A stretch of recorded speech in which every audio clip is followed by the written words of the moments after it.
now and then I like to throw in a review of a short little downloadable game for you to mix things up a bit.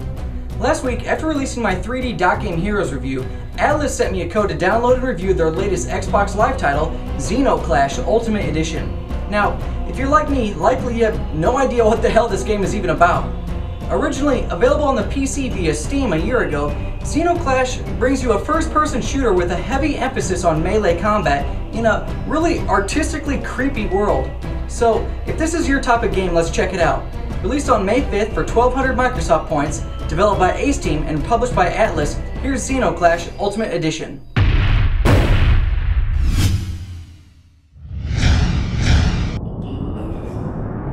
This is another one of those really crazy stories that you really don't understand until right at the end.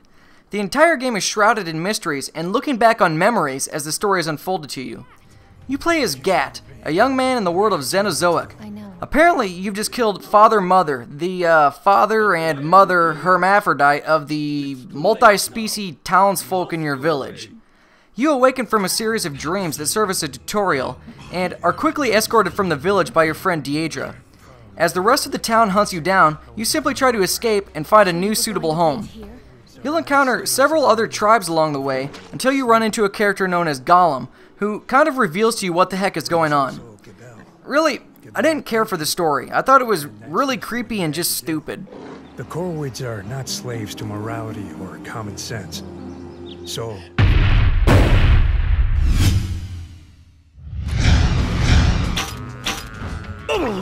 While there are 3 separate game modes, the main adventure only took me about 4.5 hours to complete on the normal difficulty. The other game modes are Zeno Rush, which is essentially a time challenge mode to see how quickly you can complete previous levels, and Tower Challenge, which puts you in an arena to face off against waves of monsters. What's neat is that you can actually have split-screen co-op or co-op over Xbox Live for the Zeno Rush and Tower Challenge modes, so you do get some additional content for your money.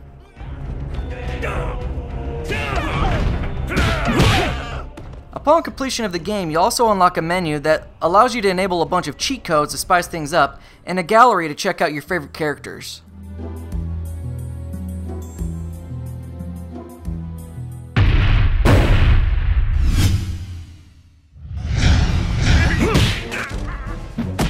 So, while the story isn't top-notch, and the game is relatively short, the gameplay is actually pretty good.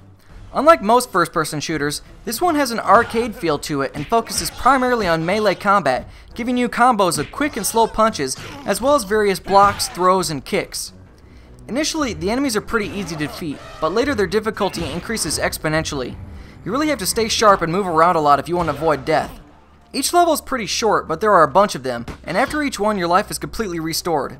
You also have unlimited ammo on all of the weapons in the game, assuming you can hold on to one of them long enough to get off a few shots. The enemies don't really like you having a weapon advantage over them, so they'll often charge at you to disarm it. Being that the levels are short and your health restores after each one, it does not regenerate on its own, so you're forced to hunt down some fruit to give yourself that extra little edge after the enemies beat the crap out of you enough, especially the boss enemies.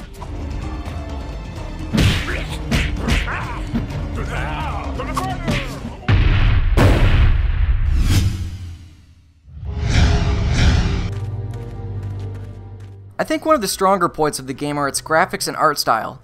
For an Xbox Live title, this game actually looks really good and runs very smoothly. The art in each of the different levels, and especially the crazy-ass characters and enemies that you'll run into, really make the combat enjoyable. It's really fun just beating the shit out of a dude with a bird's head as he squawks like a chicken when you beat on his beak. Before each battle, there's also cool matchup screens that make the game feel like something you'd play at your local arcade. Now, the voice acting in the game kind of sucks for the most part. I thought that Gat and Gollum were pretty good, but most of the others sounded like they just pulled some randoms off the street and told them to read the script. On the other hand, the soundtrack is great. It's very mysterious and dark sounding, and really supports the weird-ass environments you'll adventure through.